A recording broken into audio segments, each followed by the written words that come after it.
morning, crayons! Good morning, children! Happy Sunday! So, dito tayo sa church. Bakit? Para magpuri, magpasalamat kay Lord, di ba? So, ngayong maga, gagawin natin, manalangin tayo, magpapasalamat tayo kay Lord. Okay? So, mangunguna na manalangin si Pastor Irene, di ba? Si Lola Irene. Ready na ba kayo, children, na mag-pray tayo? Okay, so let's pray. Okay? Sige. Lord Jesus, thank you, Panginoon, sa umagang to. Kami nagpupuri, nagpapasalamat. Kasama, Lord, ang mga children na ito, Lord, na binigyan mo sila ng kalakasan, kagalakan, Panginoon, at patuloy na ikaw nagbibigay ng karunungan sa kanila, O God. Lord, dalangin namin sa umagang to na ibigay mo yung pangunawa, na maunawa nila, Lord, yung aming kwento, Panginoon, tungkol sa iyong salita, Panginoon. Salamat sa pag-ingat mo sa kanila, sa lahat ng bagay, Panginoon, na ginagawa mo, Lord. Bless mo yung heart nila, bless mo yung family nila. Maraming salamat, Lord, sa pangalan ni Jesus. Amen. Okay. Ready na ba kayo, children? Makinig kay Lola Irene? Okay. Diba? Si Lola Irene may bagong costume. Okay? Kasi yung topic natin tungkol dito, no? Sa costume ni Lola Irene, ni Tita Irene. Okay, so yung pamagat ng natin is the Christian armor sa Ephesians chapter 6 verse 2:18. So doon natin matatagpuan yung ating kwento, no, na ni-emphasize dito yung God help us fight Satan. Okay, so gustong tulungan tayo ni Lord, no, para labanan natin, na makipaglaban tayo sa kaaway. Sino bang kaaway natin? Si Satan, no? So itong kwento natin, no, na makitatagpuan natin sa Ephesians, no, na kita natin si Paul, di ba? Last time kwento natin tungkol kay Paul, di ba? Sumulat siya sa Ephesians sa Church of Ephesus, no? So makita natin na nandoon na sumulat siya para tulungan sila na maintindihan nila yung gospel, yung salita ng Diyos, at yung God's power na gusto na iparating sa kanila, sa mga Christian na nandoon na talagang naglilingkod kay Lord, no? Para maging lalo silang maging behave. So to be healthy, be strong in the Lord, at saka para matulungan silang maging malakas kay Lord, di ba? So yun ang ginamit ni Paul na example, yung mga soldiers, no, kung paano yung mga soldiers na nakikipaglaban, na nandun yung talagang yung mga Christian na ito, na paano tayo makipaglaban, no, na alam naman natin na yung mga kaaway natin ay nandun yung spiritual, na kailangan natin yung mga weapons, no, na maging kalakasan natin makipaglaban kay Satan, di ba? Parang yung soldier na nakikipaglaban sa gera, alam niyo ba yon? Yung mga sundalo, sino may mga tatay dito na pulis, mga sundalo, yan, yun yung mga soldiers, no, na talagang full armor sila, na talagang nandun na makikipaglaban sila. So ganun din, no, na ito yung gusto ni Paul, no, na tulungan yung Church of Ephesus, na talagang nandun ibigay sa mga Christian na magkaroon sila ng weapons, ng strength to fight Satan. Okay, so ito yung bagay na ibinigay na sa kanila ni Paul, no? So makita natin, matatagpuan natin dito, no, sa Ephesians chapter 6 to 18, sabi nga niya na doon sa verse natin na 6:11, nakasulat doon na, kaya't isuot ninyo ang baluting mula sa Diyos, sa gayon makakatagal kayo sa pakipaglaban, at pagdating ng masamang araw na yon, at pagkatapos ng inyong pakipaglaban ay matatag pa rin kayong makatayo. Okay, so anong sabi niya? Isuot natin yung baluti na mula sa Diyos, no, na siyang magiging sanggalang natin sa pakipaglaban, para pag dumating yung mga masamang araw na yon at matapos na makipaglaban ay matatag pa rin tayo. So kailangan bilang sundalo handa tayo, di ba? So tayo mga Kristiyano, tayo yung mga tinatawag na sundalo na Kristiyano. Kailangan, children, ready tayo na makipaglaban. Magagawa lang natin to sa tulong ni, sinong tutulong sa atin? Si God. Okay, tutulungan niya tayo na makipaglaban dun sa kaaway natin. Na sino yung kaaway natin? Si Satan. So, nandun yung strength na ibibigay. So, may mga weapons siyang ibibigay. Sabi dito sa Ephesians chapter 6, no, na verse 10 to 18, meron dito na ibibigay na yung magagamit natin para panlaban natin sa ating kaaway. Ayan. Ano yung una? Yung belt of truth. Okay, yan. Sabi dito na kaya't maging handa kayo, gawin ninyong bigkis ang katotohanan at itakip sa dibdib ang baluti pagkamatuwid, no? So, yung belt of truth na talagang nandun na gawin natin na maging bigkis sa katotohanan, na ito yung bagay na makakatulong sa atin, no? Kailangan talagang handa tayo. At sinabi doon yung breastplate of righteousness na isuot din natin yung mga panyapak. Okay, alam niyo yung mga panyapak, di ba? Yung mga sundalo, meron silang mga sapatos na malalaki, mga ganyan. So, para maging handa, no, sa pangangaral ng mabuting salita ng pakikipagsundo sa Diyos. Okay, so lahat ito gagamitin natin, no, na talagang panlaban natin sa kaaway natin.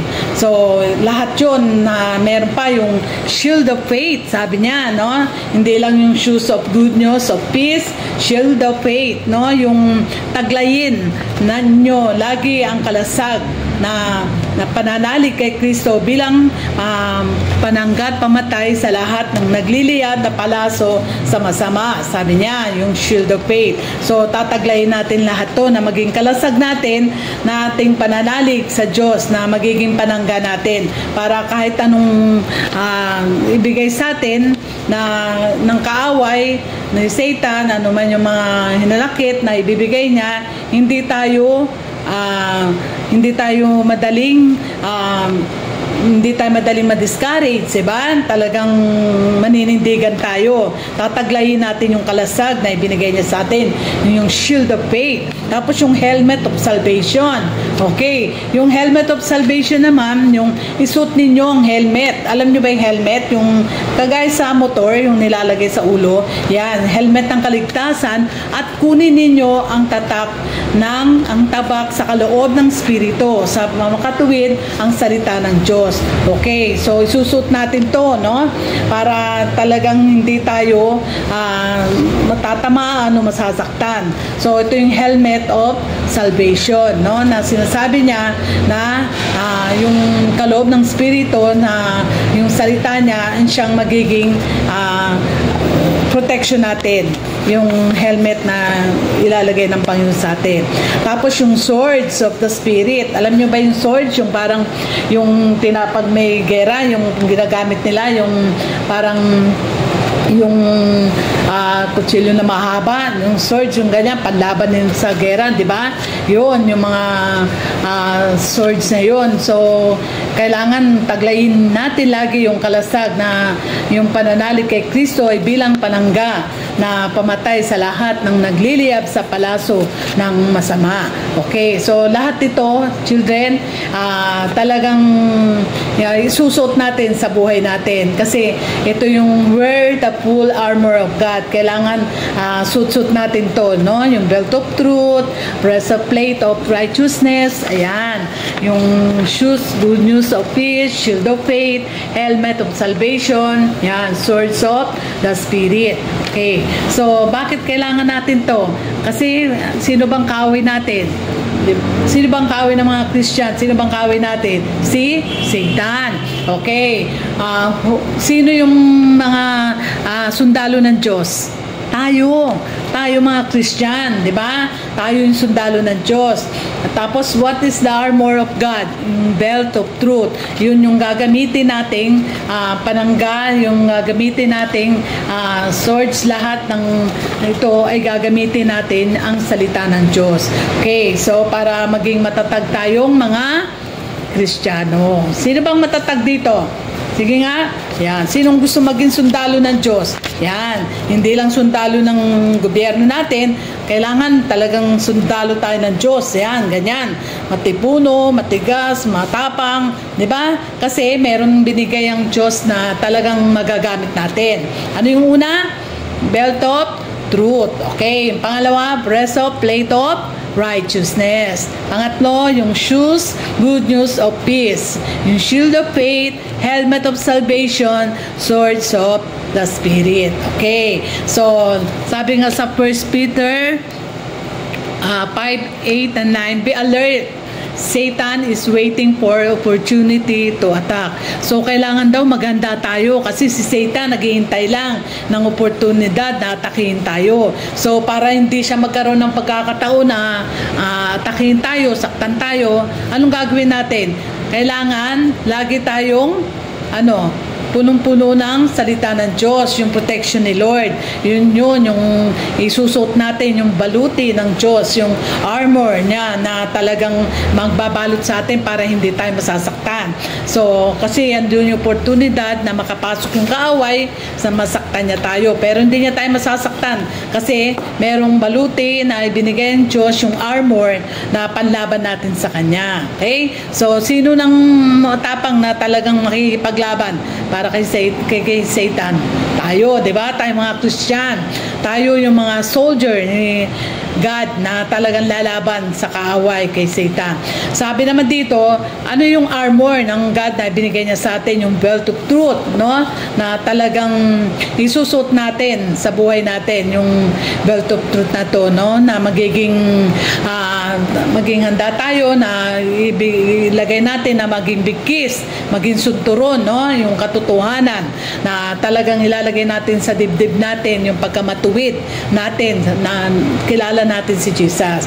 So, yun yung mga bagay na kailangan nating malaman, children. Okay? Sabi sa James 4:7, submit to God and Satan will flee. Okay? Kailangan magsabit tayo kay God para hindi tayo kayang talunin ng kaaway. Diba? Talagang nandun na talagang aalis si Satan na matatakot siya, talagang pag alam niya na nagsasabit tayo kay God, si God nasa puso natin, sa pagmamahal natin, matatakot siya, hindi siya makakapasok kasi alam niya na nandun si God sa puso natin, sa buhay natin. Sabi sa Psalms, no, na with God there is no need to fear. So, hindi tayo dapat matakot kasi nandyan si God na hindi natin kailangan matakot sapagkat tutulungan niya tayo, no, na binigyan niya tayo ng mga panangga, na mga shield of faith na talagang panlaban natin sa anumang spirito na gagawin ng kaaway. Okay, so lagi tayong mananalangin, children, ha, sa lahat ng pagkakataon sa patnubay ng spirito. Kaya't lagi kayong maging handa at patuloy na manalangin sa lahat ng hinirang ng Diyos. Okay? Okay ba yon? So, kailangan lagi tayong mananalangin. No? Panalangin din ninyo yung pagkalooban ng wastong pananalita upang buong tapang kong ipapahayag ang hiwaga ng mabuting salita ng Diyos. Okay? So, kailangan talagang hingin natin yung kalooban ng Diyos na talagang marunong tayo magbigay ng word niya, na ibigay natin to ng buong tapang, no? Na talagang di tayo matatakot na mag-share ng gospel. Dahil sa mabuting balita, ito ay sinugo ng Diyos na nandun yung mga ating mga panalangin ay kailangan may pahayag sa buong tapang gaya ng nararapat. Okay, so matapang tayong ipapahayag natin yung salita ng Diyos. Okay, takot ba kayo mag-share? Dapat di tayo matakot mag-share, di ba? Kailangan matapang tayo kasi sundalo tayo ng Diyos, di ba?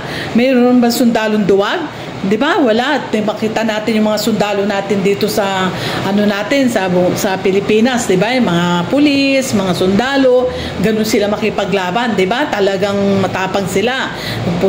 Dalan-dala nila lahat ng armas nila, yung sombrero nila, yung bota nila. So, ganun din tayo, no? Dahil sundalo tayo ng Diyos, na hindi tayo dapat matakot, no? So, kailangan yung kaaway, nandun yung siya yung matatakot sa atin sapagkat ang kapangyarihan ng Diyos ay nasa atin. So, tatandaan natin yung children ha, lagi natin susuot yung baluti ng Diyos sa buhay natin. Wear the full armor of God. Okay? So, huwag nyo kakalimutan yun ha, na yung kwento natin ngayon ha, para every time na talagang malakas tayo, matibay tayo, hindi tayo manghihina. Lagi nating sutin yung mga baluti na ito, yung armor na talagang nandun yung salita ng Diyos sa atin.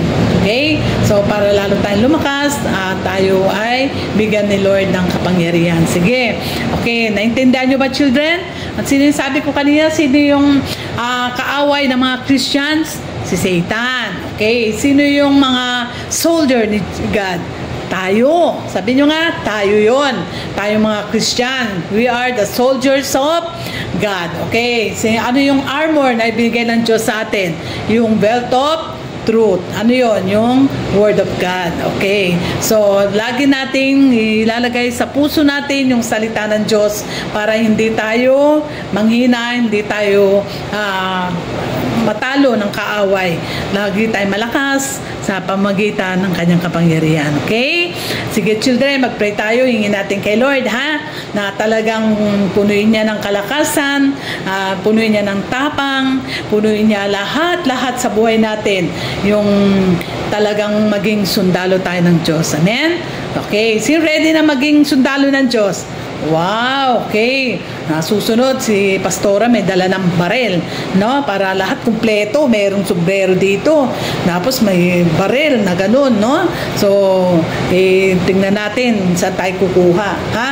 Okay, para kumpleto talagang sundalo. Okay, pangarap nyo ba maging sundalo?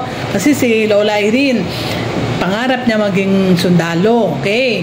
So, hindi nangyari yun. Ang ginawa ng Diyos, naging sundalo ko ng Diyos. Diba? Ngayon, kung di mangyari na sundalo tayo sa gobyerno natin, tayo yung sundalo ng Diyos na makikipaglaban sa kanino? Kay Satan. Sa anumang spirito na nandyan na ginagawa ni Satan sa buhay natin. So, nandyan si God na siya magbibigay ng power. Okay. O, sige. Pray tayo, children. Lord, maraming salamat sa oras ito, Lord. Salamat sa mga batang to, Lord, na ikaw magpupuno sa kanila, Panginoon, ng armor, Panginoon, na nandun yung susuot nila yung word of full armor of God, Panginoon, na talagang andun yung belt of truth, breastplate of righteousness, shoes, good news of peace, shield of faith, helmet of salvation, and swords of the Spirit. Lahat to, Lord, ibibigay mo, Panginoon, sa kanila, na kahit bata pa sila, Panginoon, ay magpapatuloy sila, Lord, sa pagiging soldier nila, Lord, as a Christian, Panginoon, sa kanilang pakikipaglaban, Panginoon, sa kaaway, Panginoon. Ikaw magbibigay ng karunungan, kalakasan, kapangyarihan, Panginoon, kahit bata pa sila, gagamitin mo sila, Panginoon, na nandun, na ang kapangyarihan mo, Diyos, ang siyang mananahan sa buhay nila. Maraming salamat, Panginoon, sa buhay nila, pagpalain mo, gabayan mo sila, Panginoon, sa araw-araw, ingatan mo sila sa pangalan ni Jesus. Amen. Thank you, children. Hello, sa susunod ulit, ha? So, lagi tayong magpipray kay God at patuloy natin ibigay yung salita ng Diyos sa iba para maging soldier din sila ni God. Okay? Okay, God bless. Bye. Hello, crayons! I am Teacher Ling, and today I will be sharing with you our memory verse. So, your teacher just shared with you what the armor of God is. And syempre, related doon yung ating memory verse. So, our memory verse will be from the book of Ephesians 6, verse 11. This is the ICB version. It says here, wear the full armor of God. Wear God's armor so that you can fight the devil's tricks. So can you all read this with me? One more time. Let's read. Wear the full armor of God. Wear God's armor so that you can fight the devil's tricks. Ephesians 6 verse 11. Do you know of any soldier? May kilala ba kayong sundalo? O nakakita na ba kayo ng sundalo? Kapag meron tayong kaaway, ang isang bansa, no, kailangan niya ng mga sundalo para ipagtanggol tayo. No? If an enemy was trying to harm you or your country, a soldier might come and keep the enemy away.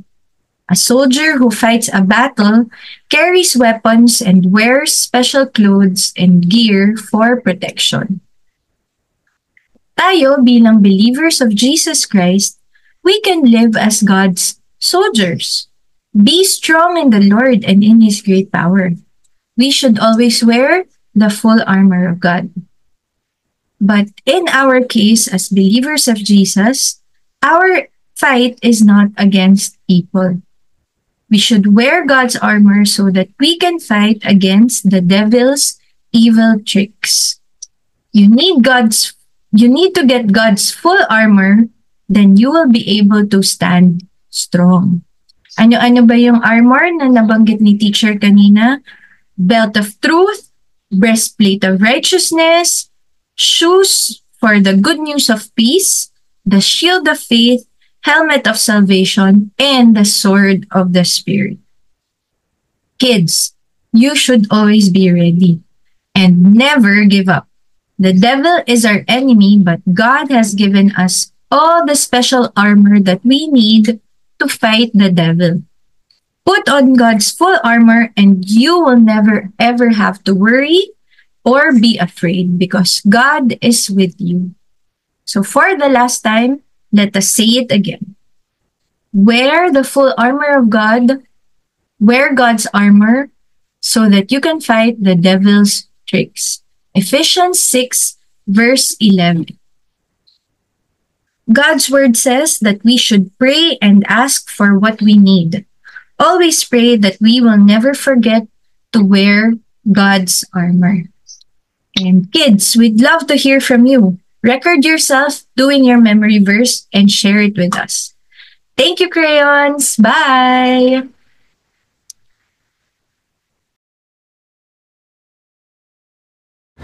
Hi crayons, I'm Ate Jim, and today we're going to put on the full armor of God with arts and crafts.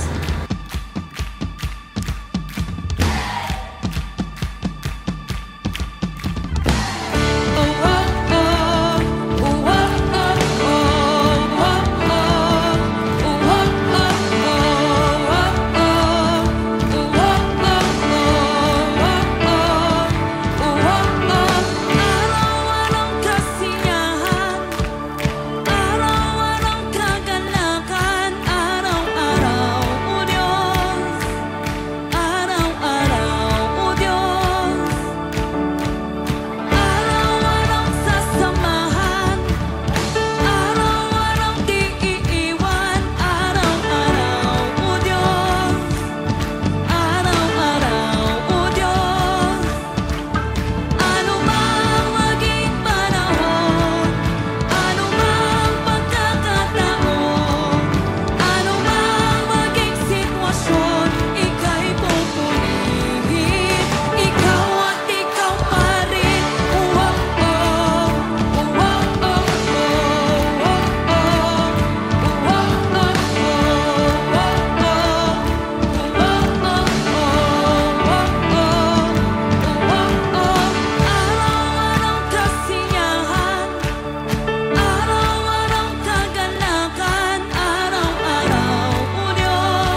Ito na yung finished product natin.